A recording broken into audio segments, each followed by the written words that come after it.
City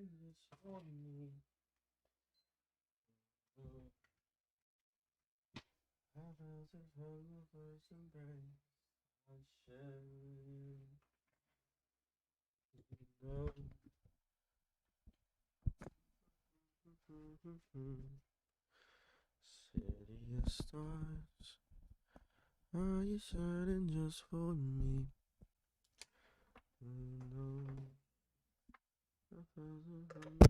Oop, shit. Ah, fuck me. Yep. Woke up the stupid work computer. There's so much that I can be. Oh no. I felt it from the first embrace I shared with you. Spider-Man, just whatever Spider can swing from a web. Oh, he can't. He's a pig. Look out. He's a spider pig. City of stars. Are you shining just for me?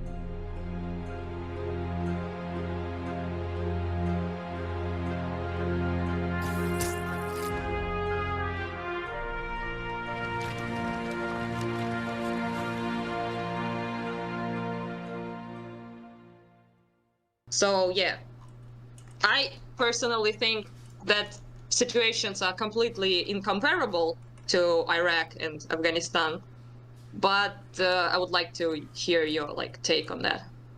There is no take. I mean, like, people just see one war and they compare them all, basically.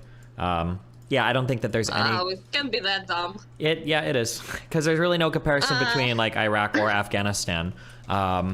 The lead-ups are completely different. The rationale for going in is completely different. The current leadership structure is completely different. Like, there's just no real comparison. Yeah, it doesn't make any sense, but...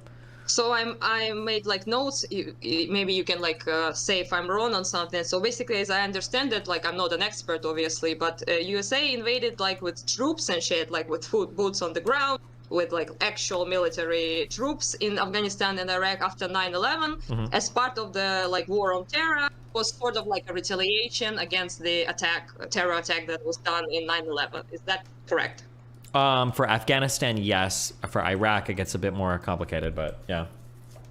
Yeah, I know. It's Bin Laden and Hussein both were declared enemies of the United States, right? In Iraq and in Afghanistan as well, right? Mm-hmm. Yeah. So kind of, yeah. Point is, you literally invaded, and you were not asked by Afghanistan people or Iraq people to come and save them and give them weapons and shit. It was pretty much nobody asked you to be there, right? Yeah. And they weren't So invading other countries or anything too. The situations are completely not comparable. Yeah. So it's not someone invaded Afghanistan basically, and then you're oh, we're gonna go and protect them or something. Yeah. Yeah. So I just don't understand why the fuck people compare it all the time to me, and it confuses me. Yeah, I mean, it's just when you're a certain age, this is just what we remember. So we just compare everything to everything is Iraq, everything is Afghanistan. It's just the same shit. Yeah, it's that stupid. Yeah. Yeah. So I wrote, did not ask for help. They weren't attacked by another country. Yeah. So. Yeah.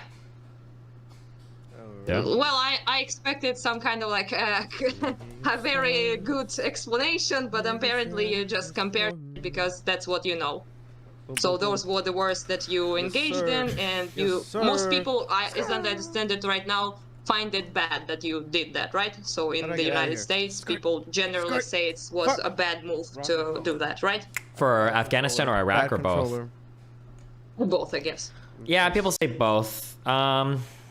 I feel like Afghanistan, the invasion, I feel was justifiable. And Iraq, Saddam Hussein was not a good guy, but I don't know if that invasion was justifiable. And the whole weapons of mass destruction thing is really weird. But the main criticisms that probably should follow the United States was the situation, the handling of things after the war. That's where we made like huge mistakes. Yeah, so like creating a government that didn't like work out because it was pretty corrupted and just not supported by the people, which is again not comparable to Ukraine in any way. Yep. Because Zelensky was voted. We chose them like democratically elected. Before that was Poroshenko, who was also elected democratically. So kind of like I don't get it. Like I said, to me it seems like just all the like intervention United States does is bad. So this one is bad as well. Yeah, basically. Yeah. So yeah.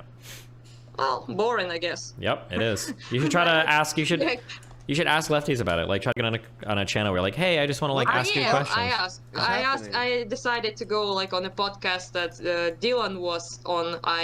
Vanguard something like Marxist dudes, and I really want to like press them on this shit and maybe try to be more like not like aggressive but more like combative, I guess, because I have nothing to fight with you about. So there's that. What did they wait? So have you done this yet, or is this something you want to do in the future? It's the first thing I want to do. Holy like that. fuck! I asked D1 to like Dude, this is connect the easy with them. setting? If they want to speak with me, then the name might be fun. How am I supposed Okay, to? yeah, you definitely should be. I can't hit him because as soon as I'm somewhere close enough to hit him, also, one I gotta thing move that the people fuck like, away. always say like Afghanistan was Oh, like incredibly like bad, dodge, evil and shit, dodge. which I, by the way, think in a way that of course like war crimes obviously were committed somewhere, I guess. So so there's that, and I think invading in general was not like the best idea at all, because like I said, nobody asked you to, right? So it was like more of a retaliation thing. On the other hand, you were attacked, people were killed, and you know, you prosecuted like Al-Qaeda, who was directly linked, as far as I know, with this attack. So whatever, I'm not going like to even go into that, but I just did some like research on that shit, and people like paint like, again, America like this horribly evil like empire, compare it to Russia all the time, but just in terms of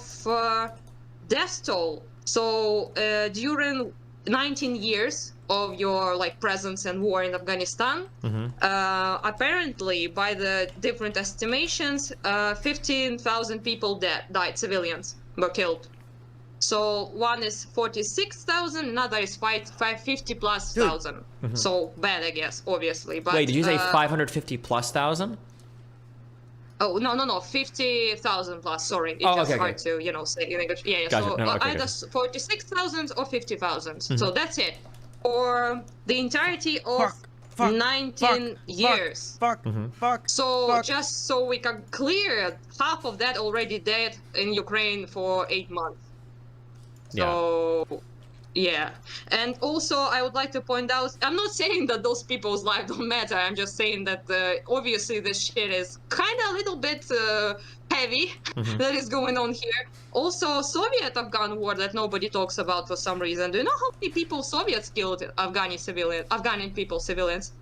In terms of how many died, I actually don't know for that. 2 million. No.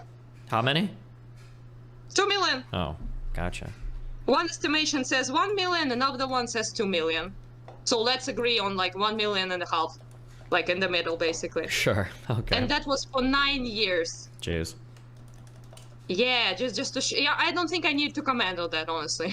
But it's just shows you how Russia treats lives of civilians and how United States it's like do. One hit dodge. If you want to, if you ever want to get really mad, actually, the funny thing is, if you bring up the Soviet-Afghan war, my guess is going to be is that most lefties would probably say that that war was entirely the fault of the United States. So. Well, of course they will, obviously. But even if it's stupid. I know quite a lot about that, so I can talk about it with them. But in terms of, even if I would like to concede for some reason that this is the United States' fault, who killed those people on the ground, literally? Probably Russian or raped them, tortured them. Yeah. Also, 3 million civilians were wounded. 3 fucking millions. When I read that, I was like, holy shit, Afghanistan been through some stuff. Yeah, it's one of the reasons why like I get really irritated when people compare, like they'll say that like the United States is like a terrorist nation because we're involved in so many things. Like, yeah, the United States definitely up and does bad things, and there are inexcusable things that happen. But like the United States doesn't just go around the world like indiscriminately like murdering civilians and shit. Like if we did, there'd be way more people dead. It wouldn't be. Yeah, so it's a little annoying to get the comparison all the time. To me, this statistic I told you, like for 19 years, the amount of the number of civilians that were killed, shows me that United States did quite a lot. I'm not a big gamer. at all, but I can appreciate the motherfucking effort that this game took. Like, it's actually kind of fucking crazy.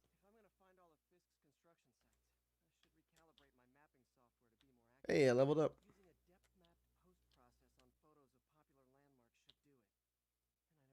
Where am I supposed to go? That way? Oh, that way. Okay. To prevent civilians from dying, which is pretty clear compared to, you know, in other statistics that I just told you about. So there's that. Also, I've been told for a couple of people, like when I say like genocide, they say like war is genocide. So they pretty much denied like what the Russians are doing here as genocide. And they ask like, what Americans were doing in Afghanistan or like Iraq, genocide. So basically, did you guys like deported thousands upon thousands of Afghani people or Iraq people to United States forcefully? Did you like stole their children? Did you like created mass graves with civilians, hundreds upon hundreds? Did you like mass rape women in cities and towns? Is this like on record? I never heard of it. Yeah, I mean, yeah, I agree. It's stupid. Yeah. Same thing with so people. It's not true, right? Wait, it's not true that the United States. I mean, here's an important thing that I would say to be careful of. I think that the United States' foreign policy was far different before and after the fall of the Iron Curtain, pre and post Soviet Union. Like, you have U.S. foreign policy from like 50s, 60s, 70s for sure, up to like 91. But then past 91, I think things have been like considerably more chill. Like, if you're looking for like really things, that the United States did or whatever. Vietnam? Yes, yeah, for sure. Where you can see like lots of napalming, like indiscriminate like destruction of like a lot of property and shit like that. That's gonna like be a lot worse.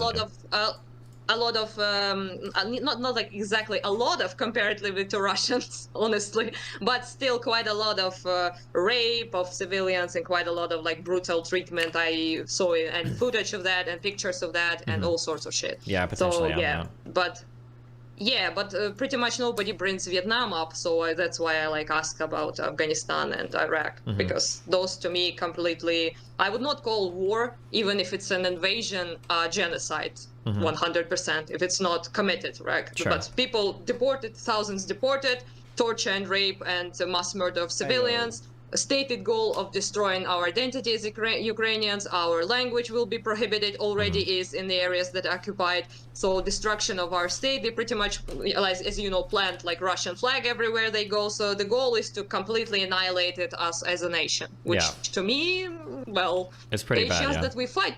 Yeah, it's just the fact that we fight pretty well. Yeah. So I mean, like we're not allowing this to all cities to be. But if we did not have like the will and the support to fight and support of the Western countries is what I mean, then most likely that all cities would be butcher right now. Yeah. In some capacity. That's one of the frustrating things too. When I talk to people, they try to compare like because I talk about how one of the really bad things that Russia's done, aside from the all of the human rights abuses, is like the idea of a country invading one country and taking territory from them is not really something that is supposed to happen in the world anymore. We're not supposed to do that, especially in Europe.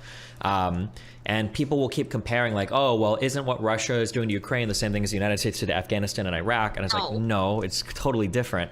Like, we didn't take any of that territory or start Sorry. Yeah, I was gonna say. I never heard of it.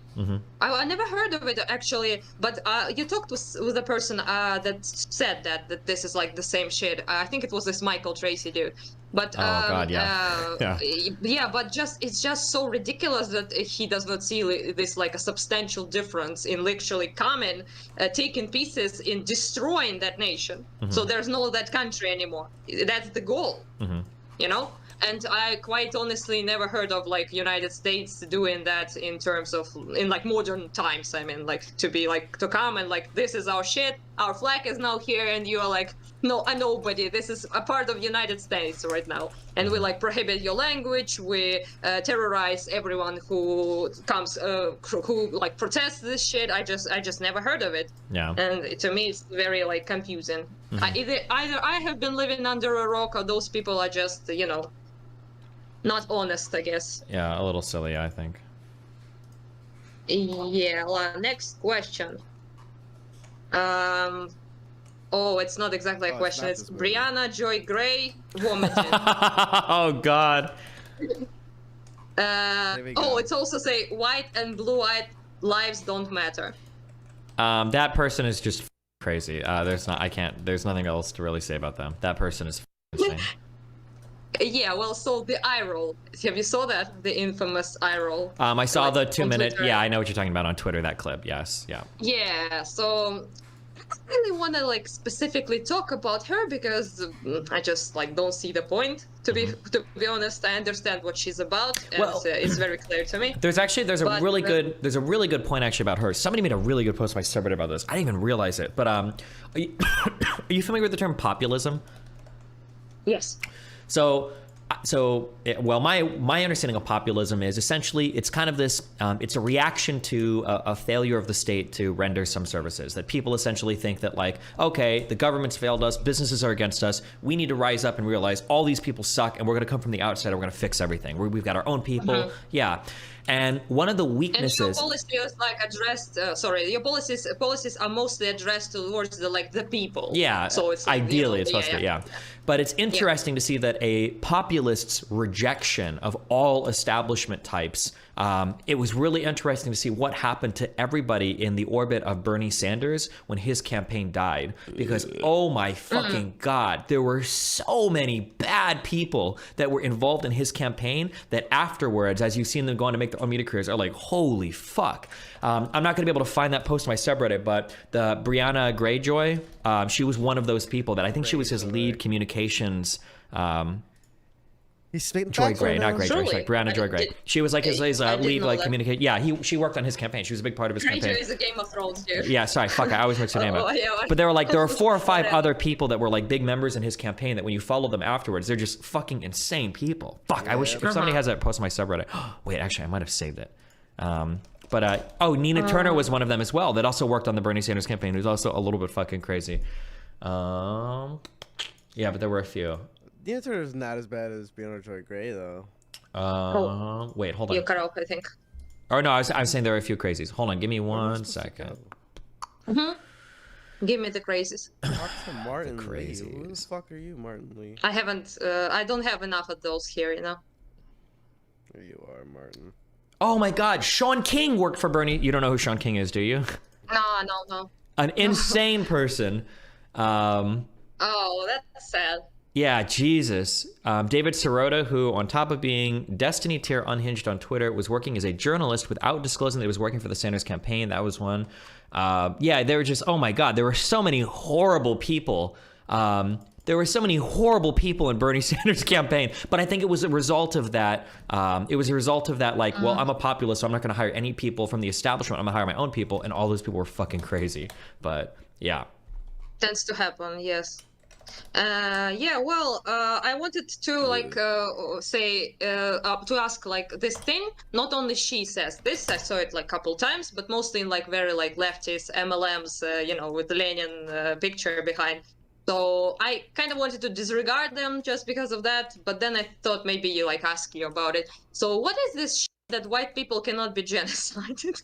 The fuck is going on? That's a really that's like a really complicated thing that you're. Introduce me to like American shit, please. Like. Oh man. Literally everyone who says that is American. So yeah, but well, because like, confused. Dude, there's so much shit I'd have to.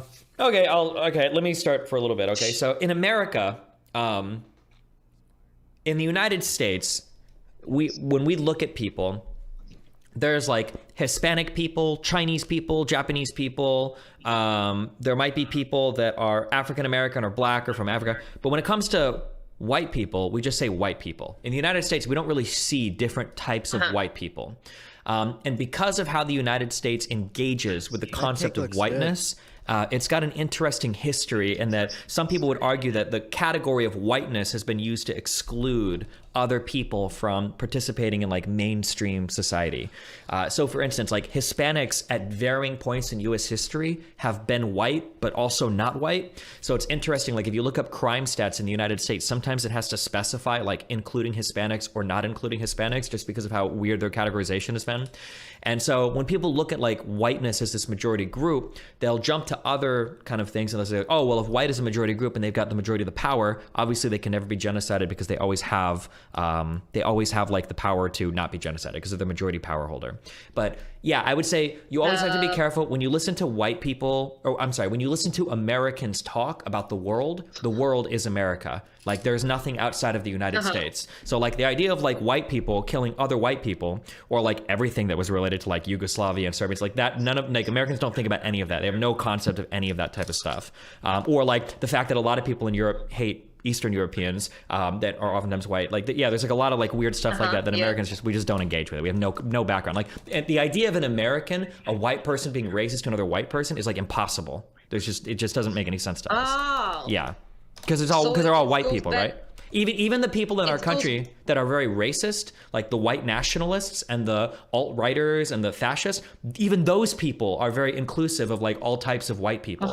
Like you can have people that are in the United States with like Serbian backgrounds and shit who will be Nazis because it's like, well, no, like the Nazis would have liked us because we're all white. Or Polish people, like, oh, like with Polish ancestry, oh, well, we're all white Europeans. Nazis didn't like the Slavic people at all. Yeah, or Slavic, Well, we were like third group on their list of scum that does not deserve to live. Yeah, I know, yeah. But in the United States, like neo-Nazis are like very diverse in terms of all the different types of white people that are like parts of their groups. Yeah, so it's kind of funny. Well, that's if I understand it correctly, that's because to you like the race is the shit. So it's more important, and if you like look kind of white, then you're okay. You're basically, You're like so I see, but this does not explain why I understand why like Americans think would like white people cannot be genocided in America. I guess that makes sense. But what about like Asia, Europe, like people you're making Asia genocide each other? You're missing a huge point there. You're talking about stuff that's not America. And yeah, sorry. Does not compute. Don't know what you're talking about. So this is like America-centric shit, right? Yes. Basically, like. Yeah. Yeah, well, that's kind of dumb. I don't know, like open a book or something. Sorry. Yeah. No, I mean that's how it. Yeah. Condescending, but. Yeah. Well, I guess if you don't want to open a book, don't open the book. But if you're talking about like white people cannot be genocided, this is like ridiculous on all levels, like objective reality, history, and all sorts of shit. And you just if you want to talk about it, then I guess like educate yourself or something. What about you have to know like at least about the Irish, I guess. I mean we learned about like the potato famine, but that's it. Yeah. But yeah. I barely learned about that, bro. Yeah. Well. Interesting. That's dumb. Yeah, well, I mean, a lot of it is just gonna be dumb. I'm not gonna have like very like good answers for why people believe the shit they do. A lot of it's really fucking stupid. Yeah. Okay, all right. There's a whole concept that you might not even know about this, but like, it's funny because I've traveled quite a bit, and only in the United States, especially when you're talking to, I don't want to say just racist, but like white nationalists or very, very, very far right people, a lot of them will talk about how important it is for the United States to maintain like a European identity, that we have to be like loyal to our European roots. But the only people I ever hear use the word like European when talking about a whole group of white people are Americans. I've never been to like heard British people talk about like Europeans or whatever, but it's only like very far right people in the United States do that. It's very interesting. Yeah. It's true. People don't talk like that. Honestly, also I never heard a single person in like I mostly like Eastern Europe countries, honestly, but I've been to the Western Europe somewhat, but mostly here, and I never heard a single person say that an American person is European. Yeah, but yeah, some of our. I mean. Yeah. Even if they're like white, I mean, you'll be American, right? So you won't be like called a European because you don't like live in Europe. You're not, your ancestry might be from Europe, of course, like maybe English people, like French. Sorry, hold on, because I have a lot of conservatives in my YouTube chat. Destiny, the European Union exists, LeMail. Europeans do consider themselves European. If you go to like France or Spain or Germany, they don't all call themselves like European. Like they very much have their own different countries and cultures. I don't think think they see themselves as like a unified, like they're not like, oh yeah, like, oh, like if you were to ask like somebody from Spain, like, oh, like what are you, they're never ever answering, oh, I'm European, like that, unless maybe they're in the United States talking to an American or whatever, but like people don't identify that way. Yeah, if you talk to United States or person, you might say I'm from Europe, or like I'm European, but most likely a person would say I'm French, I'm German, I'm like Romanian, I'm Ukrainian, and you know, so like nationality wise, not like so either ethnicity or nationality or something like that. Yeah. So of course, like we know we are like from Europe basically. Obviously we live here and stuff, but it's not like the biggest point of conversation, I guess. Yeah. Because in the United States people mostly talk about race, but here people mostly talk about nationality or like ethnicity, stuff like that, but mostly like nationality in my opinion. So so of course European Union exists and European people exist, and people understand that if you like European, like you live in Europe, then you're like European basically. But it's not like like you said, it's not something we like talk about all the time. Also, there's no like a monolith culture or something. So in the United States though, like in the US, like far right people do believe that there's like a monolithic like European culture, that there's like a one thing, like they want to be like, yeah, like we're like the early Americans were European, and that's like an important part of like who we are, whatever. But even back then there wasn't a monolithic European culture, and it wasn't all Europeans that came to the United States. It was like Anglo-Saxons and shit. Like it wasn't like Germanic people or anything. So it's just a dumb like American thing. Gotcha. Well, another question. We vomited about Brianna Joy Gray. We did that. LGBT stuff. The question is transgender. What is going on?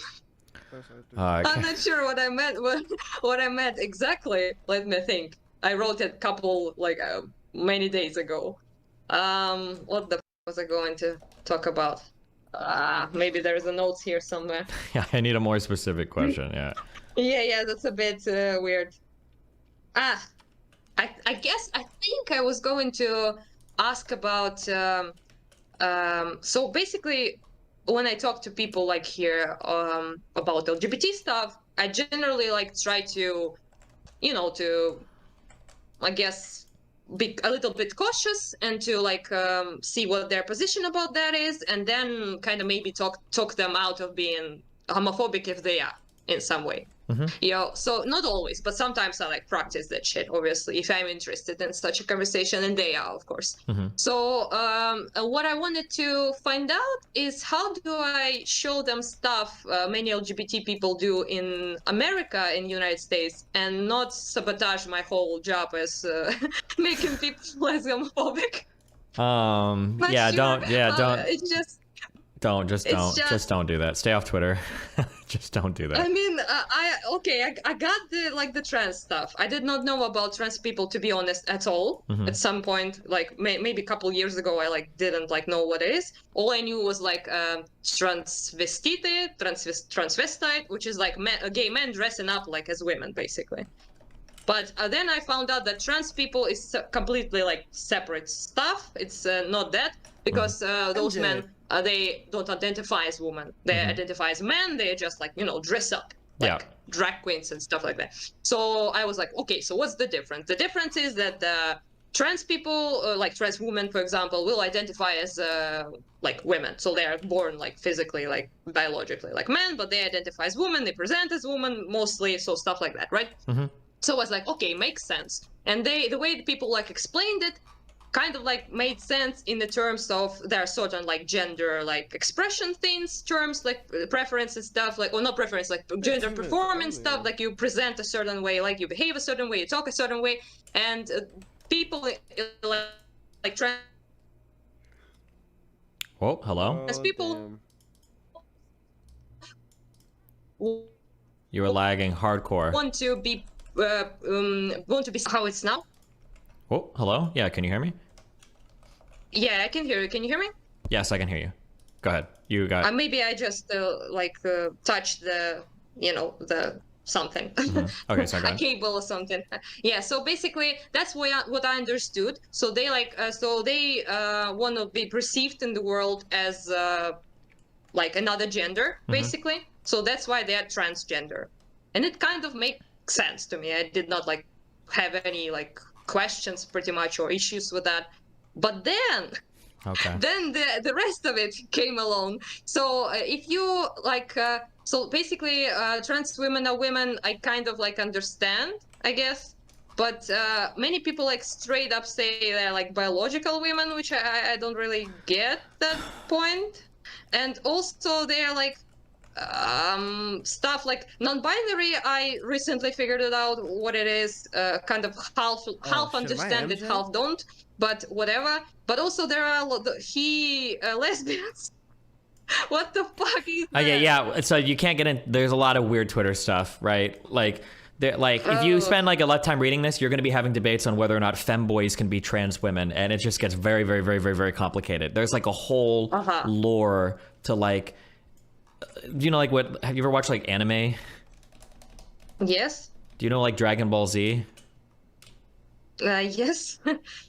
Like arguing about some of this trans stuff is the equivalent to getting into like very heated back and forths on whether or not like Gogeta would beat like Vegito in a fight, and there's just like so much esoteric background knowledge that you need, and it gets really, really, really complicated, and it's also like a very minority of these issues. It's a niche thing, and a lot of it is like, so far it's kind of like on Twitter, and it's not worth even engaging with it. Don't do it. Yeah, I understand that, but just to me, it's kind of like I don't want to like be dismissive, because like, to call it like crazy or something, because, you know, people call like gay people crazy and shit. So I did not want to use that argument. So they were like mentally ill or something, right? So I was like, I will not call people like mentally ill like that, just to, you know. But when a person says they're a deer, what else do you do?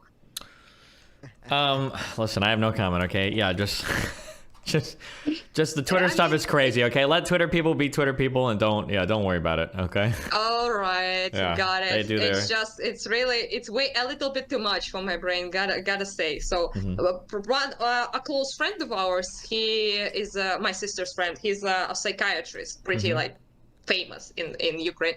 So he works with people mostly with schizophrenia. How to say it in English?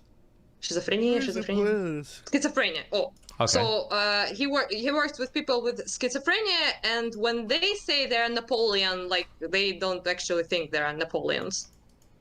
So how do you like make a difference between that and someone calling themselves like transhuman or a deer or something? Okay, so the broad idea in the very, very, very broadest sense is that the newer kind of idea in the United States is that people view gender as not like a real thing, but more like a form of expression. So when you view it as a form of expression, it becomes possible for you to identify as or incorporate a lot of different things into your identity, because it's just a way of identifying yourself. So somebody might say that they identify as a deer, and they might even call it their gender, but what they mean is they might have qualities about themselves that they consider to be deer-like. They don't actually think they're a real deer like that. But then nothing makes sense. I mean, yeah, that's well, what are you gonna do? I mean, I understood like trans people, how they like, but to me, it only makes sense if there is like one gender and they like transition to another. Yeah, I understand what you're saying, and that's largely my position. But I'm just saying that this gets, you can go down a really complicated road. Yeah, like you said, like he, him. Like, are there lesbians that can be he, him? Like a lot of those people would say yes. Or like, how are you a lesbian then? I mean, there's a lot of complicated. it's very, very, very complicated. You can read a lot about it. I give up. Yeah, I'm too drunk for that shit. Yeah, don't worry about it. It's not even worth digging into. Also, and then hold on. I'm sorry. I got just one more chat thing, because the chatters, all the conservatives always trigger the fucking me with this shit. There is a greater European culture. It's disingenuous of Destiny to say that. Nowhere else in the world do cultures have a common use of laws and the structure of society. So I could be really wrong, but I've been to a lot of European countries, and I've talked to a lot of European people, and I've studied a lot of Europe at this point, and I do not ever hear this from anybody except for Americans who have never been to Europe. I have never in my life heard people, and everybody is always shitting on other people. I hear people in Western and Northern Europe shit on people in Southern Europe. I've heard people in Southern Europe and Northern Europe shit on everybody in Eastern Europe. I've heard everybody shit on the Balkans. Everybody in the Balkans hates everybody else in the Balkans. People in Sweden hate people from Norway. People on the actual, like everybody hates, like Irish people kill other Irish people, the NRA and the Northern Ireland. Like, so this idea that like there's this common European culture, maybe if you're talking to an American, but I've never in my life seen that when I talk to European people. It just doesn't, maybe there is in some case, or maybe on internet forums they do, but like I've just never seen that personally. It's a lame but level. For me, there's like two answers to that. First, either those people like jerk off to this idea of united European race that they want to be like a part of. That's why they think it exists. Or they talk to extremely far-right Europeans. They might be talking about, you know, this like European like people need to like be, I don't know, like when they talk about no immigration and stuff like that, so we don't let like brown people in or something, like we need to preserve European like something, I don't know, like what they want to preserve, because for me, like you said, there is no united European like anything. Maybe the only exception I can think is maybe if there are like certain groups of people that are really shilling for like the European Union or trying to get that going, but even my understanding of that is that like there are a lot of Europeans that don't like that greater integration into the European Union, that people fight over that all the time too. So like after the UK left, I think there were other countries that were even considering leaving the European Union after. It was one of the big fears of the UK leaving, but yeah. Yes, but of course, like in a large context, when you talk about like a political something like European Union, like a organization or like a political movement or something, you will say European word. But like in day to day, you are like correct. Most people like talk only about like nationalities and you know, you will hear screaming about being a European from countries that really want to be integrated in European space. So like Ukraine, Georgia, for example. I remember when this whole thing after Russia invaded Georgia and this whole Abkhazia, Ossetia situation, they like annexed, killed a bunch of people as they do. So basically after that, many Georgians would say like, I'm a Georgian, but I'm also European, you know, so they would like say it in a way because they wanted to be part of European Union. They wanted to be like integrated in a sphere. Sure, and yeah. I hear sometimes stuff like that in Ukraine as well, of course, because they want to like separate from like a Russian sphere, like Asian sphere or something, and want to be like integrated in like more like Western type of like European Union. Sure. But people who are already in European Union very rarely say like, you know, I'm European. So they pretty much still feel like they already in there, I guess. So no sense. But this is more like where we want to politically ally ourselves with, not like on day-to-day like conversation, I guess. Yeah. Yeah. So another question is misogyny ironic ? It's something I read. People like write to me when I like look it up after we talk or something, and the people like, I love women unironically and shit like that when I say something. Yeah, So there's I figured out that I need to ask you as the god emperor of, you know, Destiny community, what the hell is that? What does it mean? And yes, also people say like a community is super misogynistic, which I did not encounter so far, but you know, your comment. Yeah, I don't think my community is not misogynistic, but it's not a very, it's kind of like a big, if I say like boys club, does that mean anything to you? Yeah. Yeah, it's a boys like club. Internet is basically like spaces, like political spheres, like all boys clubs. Yeah, mostly, exactly. because Yeah. mostly men are interested in that. Yeah, so I'm trying to do better at like making the place a little bit more inclusive of like women's voices and making women feel a little bit more welcome, and like it's not like a giant boys club. Basically, is kind of what I'm shooting for. Yeah. But what prevents them from being in your club other than not being interested in, you know, topics or something? I just think the way that we tend to talk about women's issues, it kind of feels that way. And as long as people have like that feeling of it not being like it always feels like it's by men and for men. That's kind of just like the broad feeling I think that there is when I talk about issues in my community. So I'm just trying to make it a little bit like, or like for instance, whenever women come on, people will say like, oh my god, she's so cute, or that woman's hot, or like this woman is stupid, she's making me hate all women. Like there's just like ways of talking like that are just kind of annoying. Yeah. So it's not like if you like shit on women, on a certain woman, like a person, like not all women, like a person, a woman, then it's not like misogyny. You might just don't like this person, right? Maybe. But, yeah, it's fine not to like people. And yeah, it's like I have no problem with people shitting on women, like that's fine. I just don't want them to shit on women because they're women. That's kind of what I'm trying to avoid. Yeah. Yeah, well, that's what's misogynistic, I guess. Yeah, but I see. So, but would you Dude, say what like am I supposed saying to- someone saying like, oh, she's cute or like beautiful or hot or something? Is that like misogyny? Kind of, yeah. I want to get rid of it, yeah. Just because, like, I feel like I should be able to have like women that are on to have conversations with, where it's not, the conversation isn't about like, oh my god, look, there's this cute woman, because it feels like really weird. I think if you're a woman entering the space and everybody's just like talking about like how somebody looks, you know. I don't know what I'm supposed to do You right might be too now. Slavic for that shit, but Yeah, this is we're talking it. These are these are advanced American social norms. Okay, don't worry about me. Okay, this is our yeah. I have not progressed so far. Yeah. So DGG, feel free, to say what you say. Okay, yeah. Say I'm cute. You'll be yeah. Don't worry. 5 years from now, you'll hate people calling you cute. Don't worry. Trust me. Okay. Maybe, but not now, and definitely, I don't think it will happen. I'm sorry. Okay, we'll see. No, not like it's like if it's in like a stupid way when you like talk to a man and you say something to him and he's like, oh, you're so pretty, and that's all he sees. Like he doesn't see you like as a person and doesn't listen to you. Well, yeah, that's kind of like not offensive, What the but fuck do I do? annoying, I guess, is the word. Do I So just yeah, leave? and people also this whole thing, like I don't want to like say anything about you, but United States and stuff, like I'm not aware, but I don't experience much of that here, honestly. So I mean, people will comment on like how you look if they like know you, Finally, but not something like on else the to streets fucking look at. randomly, or like. Sure. Oh, there's such thing as catcalling is barely exists here. So yeah. Gotcha.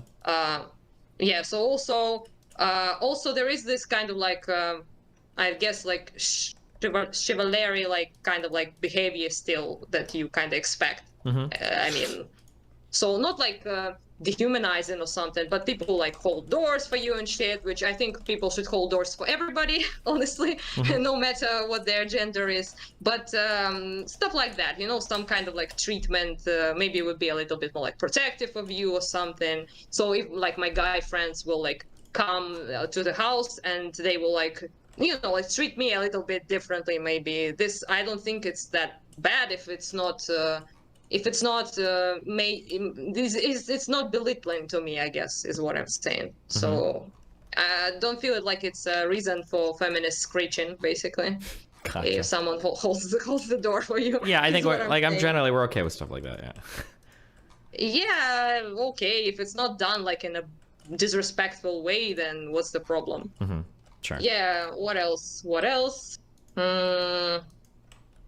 Yeah, it's about misogyny also as well. So does Chast hate women or stupid people who happen to be women? I think sometimes it could be both. My only issue is that like if a woman comes on and she's dumb, then you should just say you hate her. But it's when people come on and it's like, oh wow, this woman makes me hate all women. That's like the problem. Right? Yes, that's misogyny. Yeah, so it's generalizing. So you like see that person and she's like for some reason like a representative of all women. Exactly. Yeah, and that's the issue that my community has. Yeah. So if that's a man, then that doesn't tend to happen, I guess. Never, that's true. Correct, yeah. Because if a man like is it like a dumbass, people say, oh, this fucker like is dumb, but they wouldn't say like, oh, man's so dumb, like all men are dumb because this person is dumb, right? Yep, exactly, yeah. Yeah, that makes sense. Thanks. Another and pretty much the last one in this thing, patriotism bad? No, I think patriotism is good. I think you should probably be somewhat patriotic towards your country.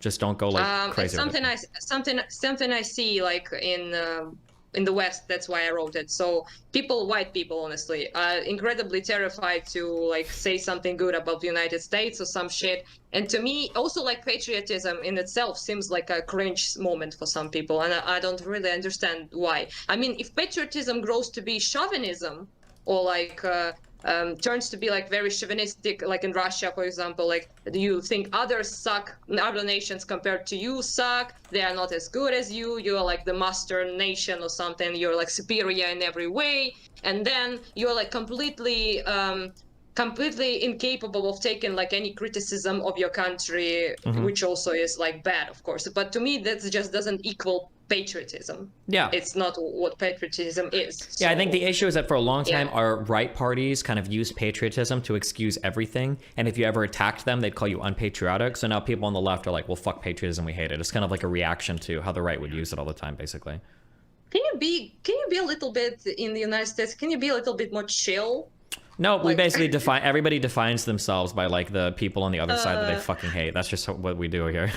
That's got to be common around the world, though. I'm sure you guys do it too. Everybody does it. Well, not in a such degree, I don't think. You don't think so? Oh, maybe not. Yeah. Well, yeah. I don't know enough to tell you you're wrong, but yeah. Yeah, I'm not sure about that. It's like not honestly don't like know. But to me, it seems like very like over the top all the time for some reason in like politics, I guess, in the United States. But maybe it's just like and I don't know, like not really like just an impression that can be wrong as well, I guess. Yeah, so nationalism does not equal Nazism, patriotism does not equal chauvinism, I wrote. So yeah. Which again, for some people, nationalism is basically you're a Nazi. Yeah. Which does not have to be. Yeah. Yeah, so also the last thing I discovered like recently, I was like shitting a lot on like leftists and like MLM and, you know, Lenin worshippers because they basically like torment me on Twitter and also are very spreading insane bullshit about my country, which I obviously don't like. But also I kind of find out that right-leaning people in America are also a bit crazy, apparently. Yeah, like I said, I view it all as like populism. Populists are on the far right and on the far left in the United States right now. And yeah, both are gaining popular. On the far right, they're very popular. The populists are. And then on the far left, they're very popular online. So I found out this very interesting person called Marjorie Taylor Greene or something. Yeah, she's a United States person. Yeah, she is a person, all right. The fact that she's in the government is honestly quite hilarious. Yeah, glad it's funny to you, but yeah, it's pretty fucking crazy. Yeah, it is, because literally you like many people in the United States like say, oh, Nazis in Ukraine, you know, and literally you have a person in the government that speaks about Jewish space lasers. Yeah, that we, I mean, you know, she's a... find that shit in our parliament. Yeah. I tell you that. So yeah, I'm not like saying she's like representative of all right people, obviously. She's representative of a pretty decent part of the right now. It's pretty fucking crazy. Oh no! Yeah. For real? Yeah, our right-leaning people all kind of lost their minds, so we're seeing what'll happen. The Donald Trump guy kind of broke a lot of their brains, so we'll see what happens next election cycle. So maybe that's when I tell someone like my friend who's very like pretty right-leaning or right person in Ukraine, they're like, oh no. So that's what they like see in their heads, like Marjorie Taylor Greene person. Yeah. Because I feel like I was confused about that, but our right-leaning people, you have to understand that they are pretty different, like as I found out from like your guys in the United States, because not all of them obviously, but if you meet a right-leaning person in Ukraine who says like identifies like right-leaning, right? The only thing you can be certain of is that they hate Russia. Sure. Since 2014, and they are very against anything Soviet, most likely. So that's what you can like 100% rely on if a person says they're like that's about it. So the rest of it is they can be very. So for example, my cousin that came to visit us today, Vika, she's considers to be herself be very far right. So she says far right, not right. Yeah. But she's very like pro-LGBT, she wants marriage to be allowed in Ukraine, she is pro-abortion, like not like pro-choice, pro-life, pro-choice. I figured, yeah. So yeah, sorry, I just, you know, she's not against abortions is what I'm saying. So she considers like, she's very like, quite a feminist, I guess you could say. So this is very not like far right in United States, I think, position-wise. Very different. Yeah, so she's very like, she's like pretty like climate change, like fight, you know, like stuff about that. So she's also like a vegan for quite a long time. But so basically those are like all positions that I don't think you would like expect in the United States if a person says they're far right. Yeah, our far right is pretty unique in the United States in terms of how the Western world works. We're very special. Our far right is very special. Our normal right is very special. Special, I see. It's a nice way of putting it, right? Yeah. Special needs kind of special. Yeah, they're very special. sorry. You're okay. Yeah, special. Little special snowflakes. Yeah. So yeah, basically is what I'm saying is I'm learning stuff, you know. So that's now I know why people like when I say someone is far right, they're like immediately like very, oh my god, far right person, like, you know. Maybe I was like thinking they were like just crazy leftists, but now I see that they are might be confused because of the how far right is in your country, actually. Yes. So, and also yeah. there's also kind of this weird thing that like our far leftists they're very loud online, especially because a lot of them are very young, and they have a lot of power over like our culture and our schools, but they're very ineffective when it comes to getting power in government. So the far right is much more influential and powerful government, right? So when you talk about like the far left in our country, if you talk about our Verkhovna Rada, that's your parliament, right? Yeah, Verkhovna Rada. Yeah, okay, sorry, I'm not fuck your pronunciation, okay? But like in It our was not that bad. yeah, there's like 450 seats in your thing, right? Am I right? Yeah. Yeah, okay. Something we have I think so, yeah. in our parliamentary body, there's like I think it's like 536 or something seats that we have. 4 of them are like far left. 4. But when it comes to far right, it's like maybe half. Like it's a lot more like people. Yeah. So in government, the far right is way, way, way more represented. Whereas like the far left is like, there's like a few of them. It's not even close. You know, they have no power in government. Nothing socialist or communist is ever happening in the United States, no time soon. But we might not have free elections anymore if Trump runs again. Like that's the difference. Yeah. In terms of like power they have legislatively, you know? Yeah. So basically what you're saying that I shouldn't give a fuck. Hold on, wait, real quick. Leftists on Twitter because they... Wait, 1 sec. I'm sorry. Destiny's by showing. When I say far right, for people that are triggered in chat, I'm talking about anybody that supports Donald Trump. If you support Donald Trump, you are a far right person. Anything else is a massive fucking cope. If you're somebody that supports Donald Trump, if you're somebody that is willing to toe his line, if you're somebody that is going to support his claims, I think how many different, is it over 100 candidates that are up for election or over 50 that like believe the election was stolen? How many of those people? Like these were all far right people. There is no such thing as a moderate support. Yeah.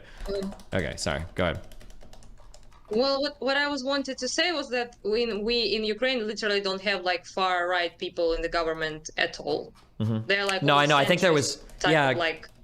I'm gonna say I looked this up because when I was researching the Azov battalion shit, I think there was one person from your far right party like a few years ago that was in your parliament. No. Yeah, but no longer. So zero right now. Yeah. So so that's what always like makes me like triggered to use like this lexicon because honestly deal with your far right dudes, you know. So when people from United States like talk to us like that, they have like zero power, like literally zero, and it's very confusing in all sorts of way because it's just repeating like pro-Soviet Russian shit that you know, like all Ukrainians are Nazis. It just doesn't make any sense because nobody speaks about like some couple battalions like that exist in a, you know, country's army. That, by the way, not all of them are like I said. In our country, if a person says you're far right, the only thing for certain is that he hates Russia. Yeah, gotcha. That person. That's about it. So, and very anti-Soviet everything, which is good. I support both of those.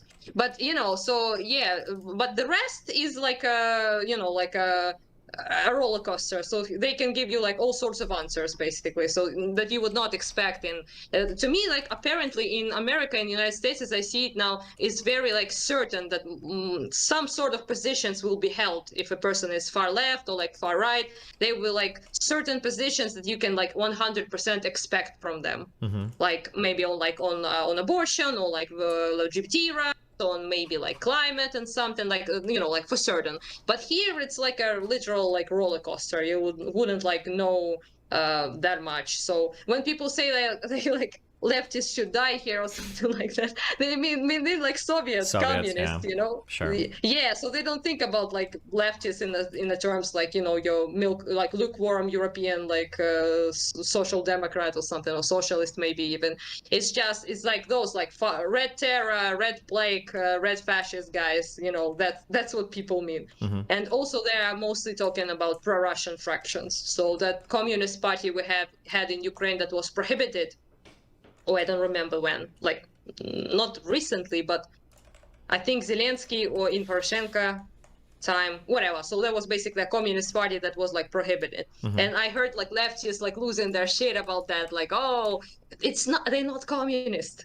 They're like not communist even like politically. They call themselves communist, but they are just Russian hacks. Yeah, sure. That were caught caught colluding with Russia, like important information from the government sold to Russia and gave to Russia. So there was like straight up traitors to like to us, a country that we are at war with. Yeah, no, yeah. So I it was not like. Yeah, so it wasn't like there were like Lenin and Marx and shit. They were like just basically pro-Russian. So Russian agents inside the government. Mm-hmm. So yeah, it's very different here, I guess, in a way that people would. Yeah, we talk about stuff. So it's kind of like there were challenges that I think this was under Zelensky that he was facing in terms of banning Russian-speaking media or making it not the primary language in places like Crimea. And a lot of people viewed that as in the United States, people were framing it as was no longer a part of Ukraine when Zelensky was. So yeah. Oh no, okay, so then it wasn't Zelensky. It might have been earlier, or it might have just been in parts of Eastern Ukraine. But the challenge was that like there's a lot of Russian radio that is literally just broadcasting propaganda right into Ukraine. Yeah. And it's challenging to do that with Lonerbox, I think a little bit. I had like a conversation with him. So this is like important to understand that nobody like prohibited Russian people to speak Russian. So that would be bad. But nobody in the government like prohibited. I could talk Russian with anyone. I was free to like speak it, and every Eastern Ukrainian was free to use Russian in their day-to-day. But people in the government, officials, should know Ukrainian. It should use it. It's our national language. It was decided as such since 90s, since our independence. And it's really crazy that our president spoke Russian, for example. So they like did not know Ukrainian. What the fuck? Yeah, like, so it shows clearly like the allegiance and everything. Also media, like you said, speaking Russian is not the only language. It's just a cultural sphere you're in. So you would watch like Russian TV, listen to Russian media, radio, whatever it is. And it is like that propaganda machine. So basically this is what happened in a lot of like Eastern areas like Donbass, for example. The majority people did not want Russia there. It's just like reality that leftists deny. But those who did, like 30% or something like that, also correlates with ethnic Russians there.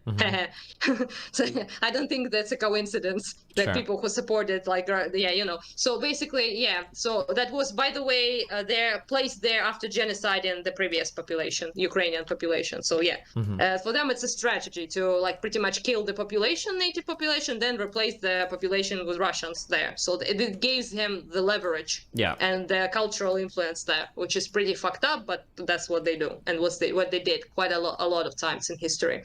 Not only to us, to be fair. So basically what happened is those people, they were like watching Russian TV, they were like spreading this whole Nazis are going to come and like destroy you and stuff like that. Russians will be killed on the streets. Those Nazis never came.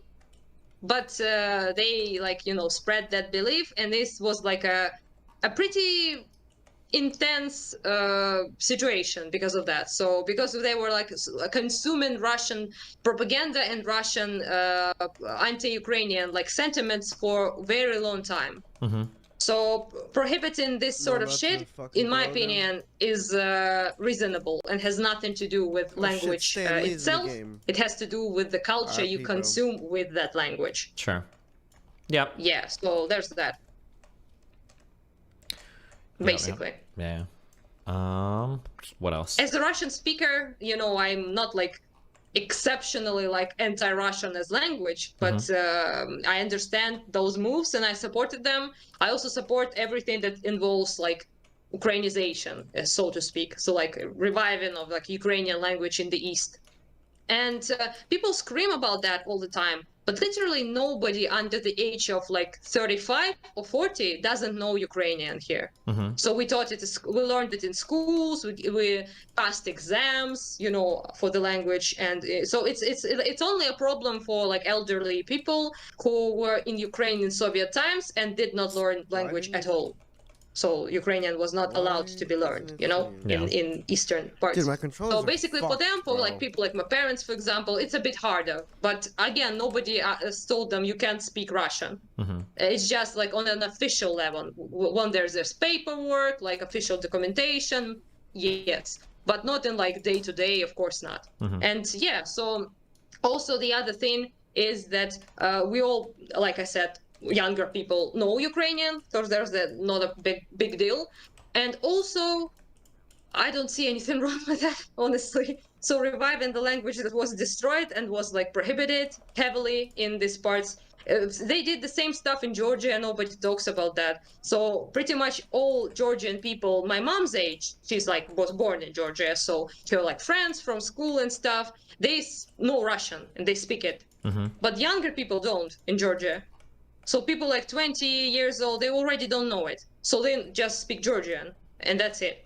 And nobody says like they like discriminated and stuff like that. Nobody cares about Georgia. Sorry, Georgians, but that's why probably. But yeah. So they were like free to do that. So basically, I want Russian to sort of disappear, honestly, in time. So not like physically and like prohibited with laws and shit, but just people, children already speak primarily Ukrainian, even in the more pro-Russians, more like Russian-speaking areas, because they just teach it at school. People send their kids in Ukrainian schools now, so Ukrainian speaking schools. I know plenty of parents who who are Russian schools, so in Ukrainian speaking schools, and it's not that like big of a problem. The Russians just made it out to be as excuse to invade, that they defend Russian speakers. They did same shit in Georgia, in Moldova. It's like the same tactic they use pretty much all the time. Yeah. So there's that. I guess that's it, I think, from my questions. Thought I had more, but apparently not. I also have a silly question. Who go the for it. fuck is that guy? So it's not that silly, but people, like I told you, are very afraid like of saying patriotic stuff about the United States for some reason. Shit. And hold on, wait. Real quick, when you said you want Russian to disappear, you're talking about the language being spoken in the country. You'd rather people speak Ukrainian. Sorry, there's a couple people in chatter. Can you say it again? I did not hear. When you said you want Russian to disappear, you're talking about the language Russian inside of the country of Ukraine. Yes. I'm sorry. Some people I wanted. What they thought I was saying. Yeah. Or they thought that I don't know if they're trolling or not, but some people think you were referring to like the country of Russia, right? Yeah. Yeah, that one I also want to disappear. Yeah, sure, but the different, yeah. No, I'm speaking about, I'm not saying like disappear probably is a little bit of a harsh way of putting it. I think it will naturally like occur. More people prefer speaking Ukrainian now, Yeah. Because it's not discriminated, so people like naturally will gravitate towards like Ukrainian language, and that's fine. Like I don't see like anything in the slightest wrong with that. Plus this like whole genociding and killing us business make people a little bit icky about Russian, Sure, makes sense. Yeah. Strange, right? Yeah. So when you like people say like you will not, like this law I told you about it in first time we spoke was called Valuev Circular. It was a law in Russian Empire times that prohibited Ukrainian language. It prohibited publishing books in Ukrainian, teaching people Ukrainian. So it was a long practice, like centuries-long practice of destroying Russia. And you know what Valuev said about Ukrainian language? What? The person who created the law. He said that Ukrainian language never existed. It doesn't exist, and it wouldn't exist. Gotcha. I actually think it's pretty cool because he says it didn't exist. It doesn't exist now, and it wouldn't. Get off of the if fucking something wall! doesn't exist, why are you talking like in 3 times? Like in 3 past, future, and present. Games, So basically, what he was saying, that man, was exactly something you can hear from Putin today. So those guys kind of forgot to evolve with time, Yeah. Well, or they're trying to fit the world to what they want it to look like, at least, yeah. Yeah. So what I wanted to say was about like patriotic shit, that people are afraid to be like patriotic and stuff, and always talk about what they hate about United States. But what do you love about it, Steven?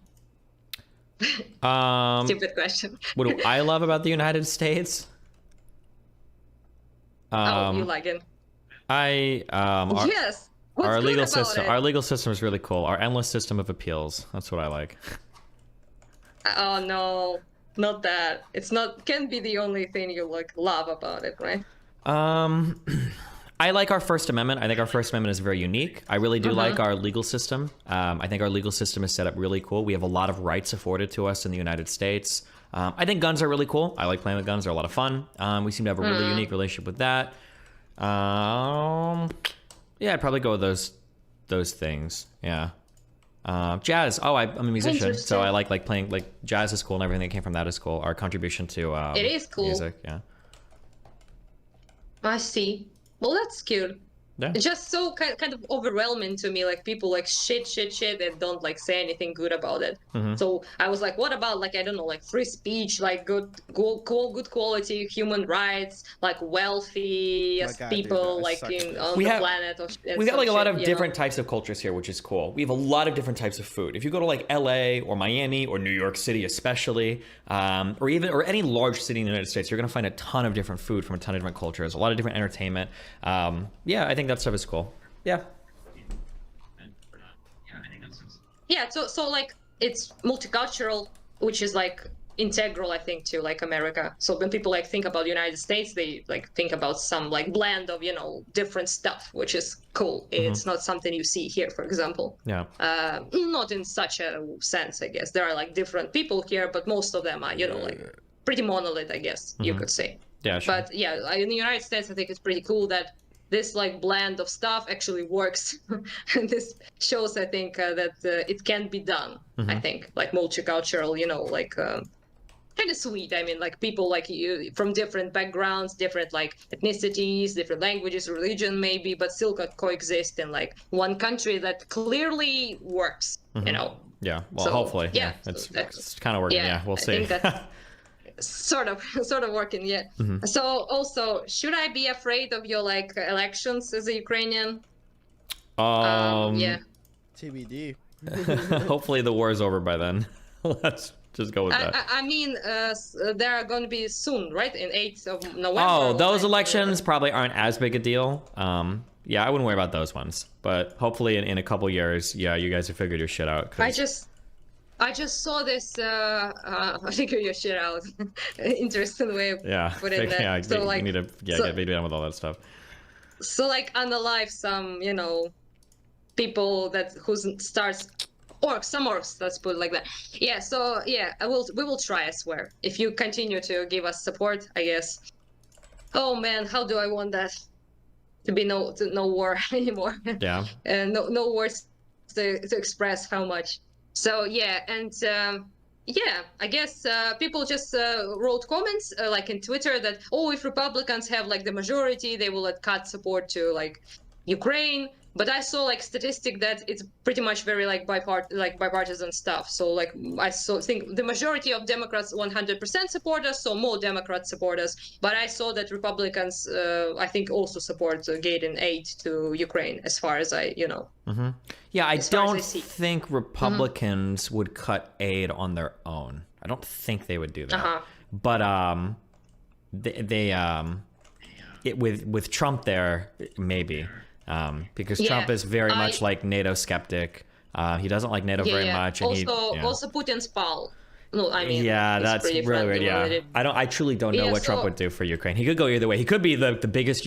Like Trump might send U.S. troops to Ukraine because he wants the United States to be strong, or he might say the U.S. shouldn't waste any money at all, and then he doesn't do anything at all, and he just pulls out of NATO. Like it's impossible to say because Trump has no coherent ideas about foreign policy or. Yeah, because it's Trump. Yeah. Who knows what the fuck he will do? Yeah, it makes sense, right? So I just a person wrote that it's like this Marjorie Taylor Greene person. She was like, no penny will go to Ukraine, blah blah, you know, like stuff like that. And I was like, well, I shouldn't probably believe like her word on that. She was like, if Republicans come to power, like no penny will go to Ukraine. And I was like, well, and then someone like DigiGears, I think, wrote that actually like Mitch McConnell. Yeah. That he's like the boss of like Republicans basically, and he wants more aid to Ukraine actually. So I was like kind of like trying to Google shit, and it's apparently like most Republicans still do in fact support aid to Ukraine. Not as much as Democrats, but still do. Yeah. So nothing to be that afraid of, I guess. This election at least. Won't let me run. Yeah, when the president ones are going to be happening. Yeah, well, true. Yeah. I don't know what else. Anything else? It for today. Yeah, not a lot of like I have like a lot of questions, but another time I think, and don't want to like waste your time for too long. Okay. We're just hanging out today, so. Oh, I see. I was chilling. Just chilling. I think all of your things are called chilling. Well, sometimes yesterday they were very much. Chilling. Yeah, yesterday was very much not chilling, but yeah. Yeah, I didn't saw it. I had no electricity, so you know. I think I sent you like a very sad like candlelight. Yeah, I saw it. Yeah, because that's about it. Yeah, the electricity getting cut off. Not cool. Yeah. Today I was running around 14th floor again, so I'm starting to get used to that thing. Also, my cousin, she said like I will rather die than climb to the 14th floor. So tell me when this like period when I can for sure come and do not have to climb the stairs. And I was like, Vika, for real, you're like on the front lines getting like artillery shot and tanks and shit at you all the time. She's like a war journalist basically. And she was like, nah, not the 14th floor. Okay, yeah. I can deal with that shit. I was like, I see. So artillery, whatever, tanks, whatever, missiles, who cares? But climbing to 14th floor, nah. It's a lot of stairs to climb, I mean. Yeah. Oh, yeah, that probably doesn't. Oh, hey, that's a good way to lose weight if she's trying to, so. Yes, I told her so. She said, fuck off. Yeah, so, yeah. That sounds about right, yeah. I think it's deserved. Yeah. Yeah. Basically, that's. I think I also wanted to talk about like victim culture and stuff like that, but for another time. I think I need to go like to bed. Okay. I think. Yeah, sure thing. Yeah. So GGers, hey, I love you. Don't stop telling me I'm cute. Don't listen to Steven. It's not misogynistic. What else? Yeah, love you and you as well. Cool. Steven, I mean. Yeah. So yeah, goodbye. Talk to you, I guess, sometime when I have electricity. Yeah, sounds good. Which I don't know when it'd be. Hopefully soon, yeah, bye. All right, have fun. Yeah, bye. See you later, bye. Bill Maher did a new rule segment called Democracy's Deathbed, and I wanted to share it with you here. Now, I feel like this kind of rhetoric that you're going to hear him use, in the past, I would have been like, man, this is hyperbolic, this is over the top. I'm not sure I buy this. But look, in today's day and age, with everything I've seen from the far-right candidates, I actually think this is kind of true. So, look, in my opinion, this is the return of a based Bill Maher take. Let's watch, and then you guys tell me what you think. New rule, well, we had a good run. I know that's not really a rule, but since everything in America is about to change in a very fundamental way, what the fuck? Rules are about to go out the window. Tuesday is Election Day, and I know I should probably tell you to vote in what, honest to God, is really the most important election ever. So, okay, yes, you should vote. And it should be for the one party that still stands for democracy preservation.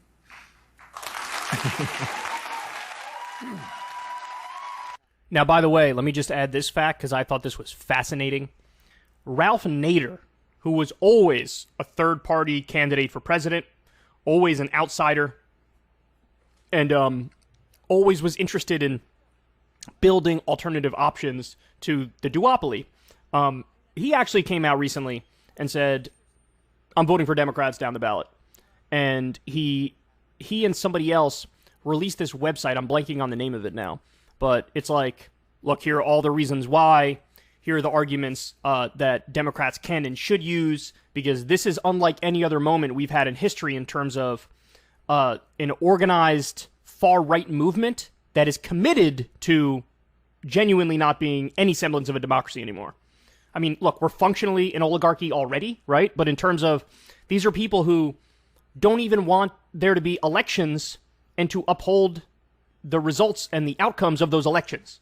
And they're kind of open about that fact. So when you have Ralph Nader out there saying that, it's just different, man. There's just some different stuff here. So Bill Maher, and he's been recently, you guys know this, every other week he has a take that's like playing footsies with the right. And he's big on this whole woke culture, bro. Woke culture is like one of the biggest problems we face, bro. He's big on that whole thing. But when push comes to shove, and now he's giving his breakdown of the political landscape in the upcoming elections, suddenly he's singing a different tune. Ain't no footsies with the right anymore. Watch this. But it's also a waste of breath, because anyone who believes that is already voting, and anyone who needs to learn that isn't watching, and no one in America can be persuaded of anything anymore anyway. The January 6th hearings, it turns out, changed nobody's mind. Democrat Jamie Raskin said the hearings would tell a story that will really blow the roof off the House. No, that was Hurricane Ian. The hearings, roof not blown. The committee did a masterful job laying out the case, but we live in partisan America now, so it's a little like doing stand-up when half the crowd only speaks Mandarin. No matter how good the material is, it's not going to go over. After all the hearings, the percentage of Americans who thought Trump did nothing wrong went up 3 points. That's America now. It's like trying to win an argument in a marriage. Even when you're right, it still gets you nothing. Osborne. Ben Franklin said our country was a republic if you can keep it. Well, we can't. And unless a miracle happens on Tuesday, we didn't. Democracy is on the ballot, and unfortunately, it's going to lose. And once it's gone, it's gone. It's not something you can change your mind about in reverse. That's gender.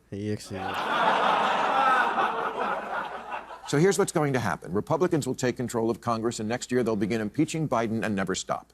They'll impeach him for getting out of Afghanistan and getting into Ukraine. For inflation, for recession, for falling off his bike, it won't matter, and it won't make sense. But Biden will be a crippled duck when he goes up against the 2024 Trump-Kari Lake ticket. And even if Trump loses, it doesn't matter. On Inauguration Day 2025, he's going to show up, whether he's on the list or not. And this time, he's not going to take no for an answer, because this time he will have behind him the army of election deniers that is being elected in 4 days. There are almost 300 candidates on the ballot this year who don't believe in ballots. And they'll be the ones writing the rules and monitoring how votes are counted in 24. So this is the part that, look, that sounds hyperbolic, but it's actually true. It's accurate. And we've covered this as well. There was some research done on this, and 53% of Republican candidates who are running either outright reject or question the 2020 election, still to this day. And these are going to be people who have positions of power. So the majority of elected Republicans could have positions of power that can sway elections. We're talking about, state-level positions that are directly responsible for administering the elections. That's not good, man. I mean, that guy Mastriano in Pennsylvania, who thankfully is down big against Shapiro, running for governor of Pennsylvania, he was at January 6th. And there's a lot of these people who are true Kool-Aid drinkers who are going to win. Like, you're going to have hundreds of these candidates win. And right now, I would venture to guess that right now, 95% of elected Republicans know that the 2020 election wasn't stolen by Joe Biden. 95% of them know that. Now, they might not be upfront about that, right? They might not say it because they don't want to piss off Trump and piss off the base and lose their job. But 95% of them know. Of course, Biden won. This new crop, the majority of them don't believe that. So what do you do in a situation where the lunatics take over the asylum? You can't get, it's fucked. The basics to go right. Nothing will be smooth again. Trump opened this door of... Yeah, it's bad. Not only am I going to, make a side comment of that election was sketchy and this thing is questionable, but move on, right? I mean, Hillary famously, said he's an illegitimate president. Why? Because she got 3 or 4 million more votes. But she conceded the next day. It's not going to be that anymore. It's going to be, no, I am refusing to step down. I don't agree. You stole it. I don't need to present evidence. We're partisan America. My team is with me. And if we're the ones who control the levers of power, well, tough cookies for you. We're just going to stay in power. He opened the floodgates, now the Jon Stewart episode we're in no man. Friday is going to be either fucking the most depressing shit on the planet, or is just the tiniest bit hopeful. Land. Probably not. And again, I used to think that was hyperbolic, but seeing everything that's happened from when Biden got elected until now, right? January 6th. Trump going out on Truth Social every other day and saying, "Put me back in, coach. I won the election, or at least redo it." People like Kari Lake, who's leading in her race in Arizona, who's an insane conspiracy theorist. It's not good. And I think Mars' analysis so far is correct, to be honest with you. The facts, the policies, the behavior don't matter anymore. Trump could be filmed throwing a baby off a bridge and still win. Not to give Herschel Walker any ideas.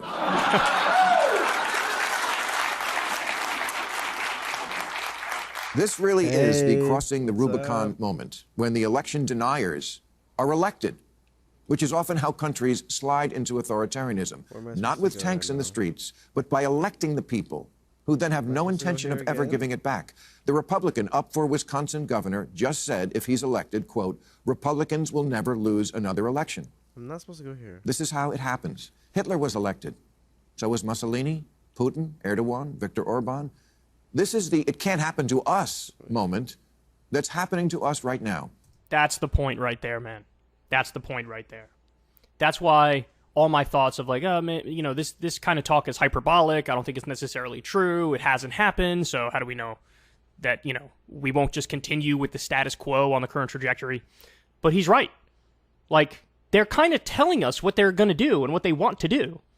And if a majority of them are Kool-Aid drinkers and will control the reins of power, should any of us be surprised when they actually follow through with the thing they're fucking saying they're going to do? I totally wasn't paying attention to the game. I don't know what makes us so special that we rise above and under no scenario would slide back into outright authoritarianism. Don't get me wrong. We have aspects of our system that are already authoritarian. We're already like functionally an oligarchy because big money controls everything and the will of the people barely matters at all. Right? We have the drug war is deeply authoritarian, locking people up for non-violent crimes that shouldn't even be crimes in the first place. Mass incarceration. Like, there's a lot of NSA's fine. Authoritarian policies exist in the U.S. But what happens when even the veneer, even the facade of democratic elections are gone? And Trump opened the floodgates, and now it's all systems go with all these different candidates who, many of them, just will not concede. What happens? I think we're going to find out, man. I think we're going to find out. We are, literally tomorrow. We just don't feel it yet. We're the Titanic right after the iceberg hit. It's going to be a weird week. And honestly, too many Americans just don't care. And won't even care after it happens. Because they never followed politics to begin with and were never taught in school what democratic government was supposed to look like. So how sad can they be about losing something they never knew they had? You can try and tell them that we will no longer have a system of checks and balances, but they will have an answer for that. What's checks and balances? Democracy's hard. Athens didn't have to deal with Fox News or the smartphone that made everybody stupid. And they only lasted 200 years. Dude, what's my so R246 doesn't look that bad. But before we do go, I'd like to say a little farewell to some of the things that really did make America great that now we're going to lose forever. Like the peaceful transfer of power, the jewel in our crown, that thing that so many other nations couldn't pull off that we always did. Oh, well, the Bill of Rights. When there is no accountability at the ballot box, there are no actual rights. Look, Generalissimo Trump is not going to bring back child labor or end Social Security or resegregate the water fountains. He doesn't hate Jews. Ivanka's a Jew and he loves her. Now that she's 40, only as a friend, but still.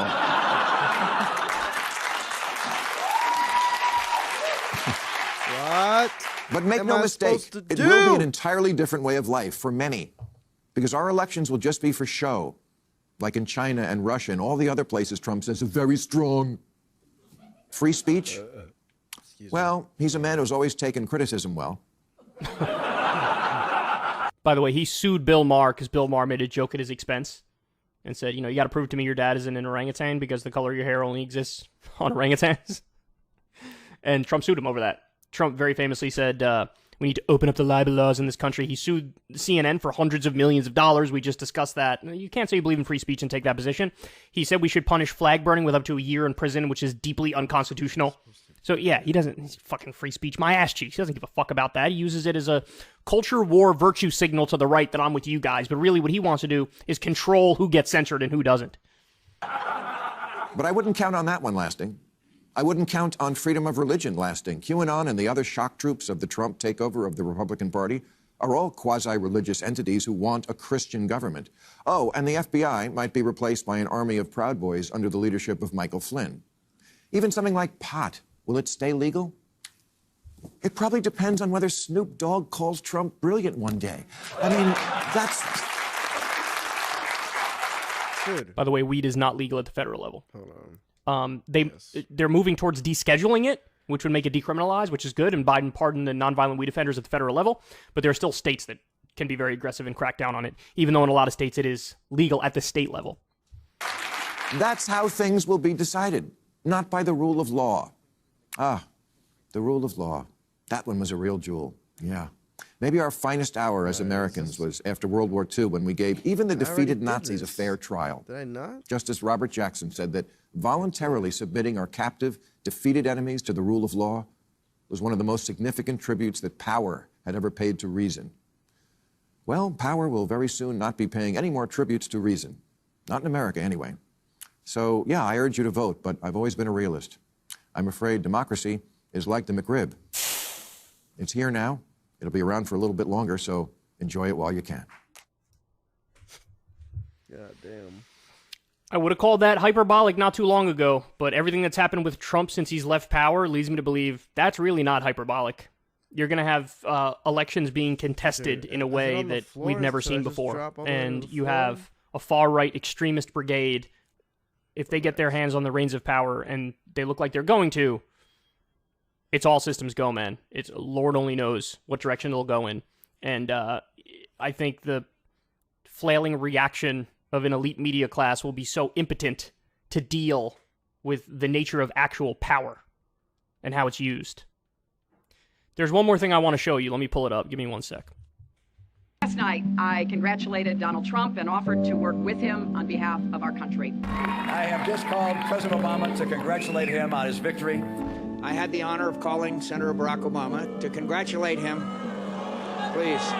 I spoke to President Bush and I offered him and Laura our congratulations on their victory. Now the U.S. Supreme Court has spoken. While I strongly disagree with the court's decision, I accept it. The president is my opponent, not my enemy, and I wish him well and I pledge my support. And America must always come first, so we will get behind this new president and wish him well. This nation faces major challenges ahead, and we must work together. He has won. We are all Americans.